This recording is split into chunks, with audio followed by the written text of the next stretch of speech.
आज के इस टॉपिक में हम बात करेंगे छत्तीसगढ़ विधानसभा चुनाव को लेकर।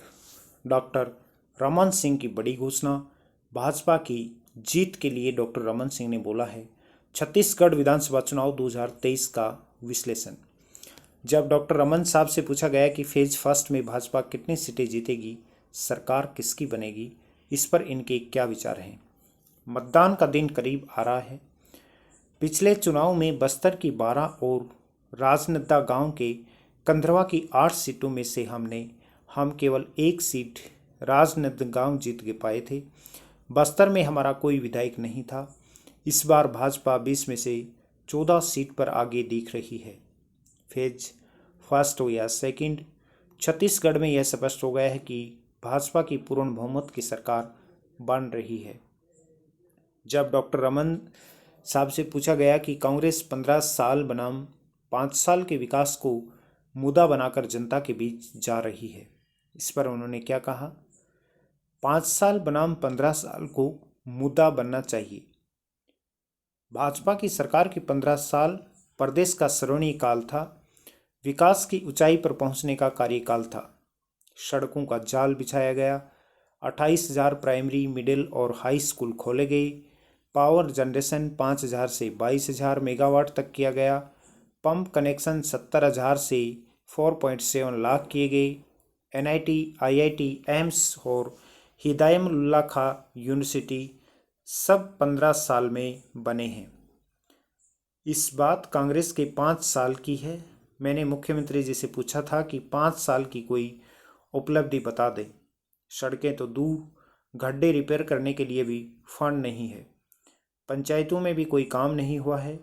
भूपेश बघेल ने नरवा नहर, गरवा पशुधन, घुरवा कंपोस्ट निर्माण, बाड़ी, सब्जी और फल उद्यान करके पूरा समय बिता दिया।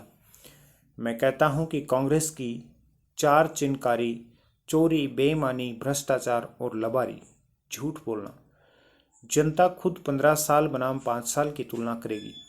जब उनसे पूछा कि भाजपा के मुद्दे क्या हैं, हमारा एक लाइन का एजेंडा है, हमने बनाया है, हम सवारेंगे। छत्तीसगढ़ को बनाने का श्रेय अटल जी को जाता है। आने वाले 5 साल में छत्तीसगढ़ को तेजी से आगे बढ़ता हुआ राज्य बनाएंगे। जब उनसे पूछा कि कांग्रेस का फोकस गांव, किसान और शिक्षा है, भाजपा के पास इसका क्या तोड़ है, उन्होंने क्या कहा कि किसान हमारे सबसे नज़दीक रहे हैं। किसानों के लिए हमने धान खरीद की व्यवस्था की, बोनस की व्यवस्था की, 16% ब्याज दर को शून्य किया, किसानों के लिए बेहतरीन बीज की व्यवस्था की और हमने किसानों के लिए बढ़कर काम किया है। कांग्रेस ने बोनस की राशि बढ़ाने की भी घोषणा की है। राज्य बनने के बाद सिंचाई का रकबा अपेक्षाकृत कम बढ़ा है। भाजपा सरकार ने सिंचाई का रकबा 13 लाख हेक्टेयर से 23 लाख हेक्टेयर किया। भूपेश बघेल जी की सरकार में सिंचाई का रकबा 5,000 हेक्टेयर भी नहीं बढ़ा। कहा कि बोगघाट बना देंगे, लेकिन आज तक इसका सर्वे नहीं करवा पाए। सारे सिंचाई प्रोजेक्ट यहाँ के तहाँ पड़े हैं।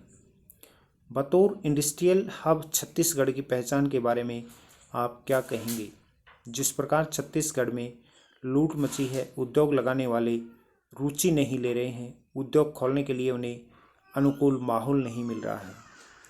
अस्पतालों में सुविधाओं और एक्सपर्ट डॉक्टर की स्थिति, हमने राजनांदगांव में मेडिकल कॉलेज खोला, लेकिन आज उसमें सुविधाएं ही नहीं है। CT स्कैन और MRI के लिए लोगों को भटकना पड़ता है। मरीजों को रायपुर रेफर किया जाता है। 250 करोड़ का निवेश बेकार गया।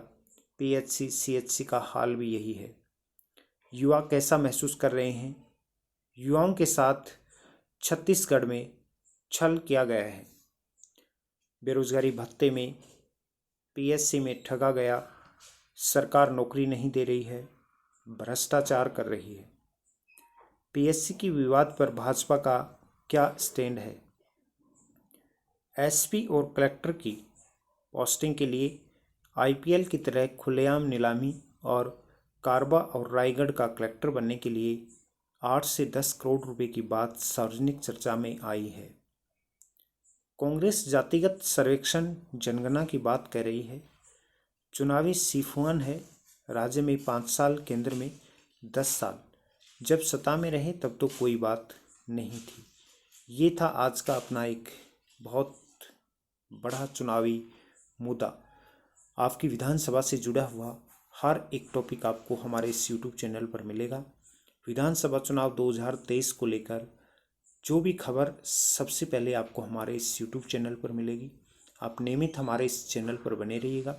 चैनल को सब्सक्राइब नहीं किया है तो सब्सक्राइब करके घंटी वाले निशान पर क्लिक अवश्य करें, जिससे आपके क्षेत्र की विधानसभा के चुनाव के बारे में जानकारी सबसे पहले आप तक पहुंच पाए। Thank you so much. जय हिंद, जय भारत।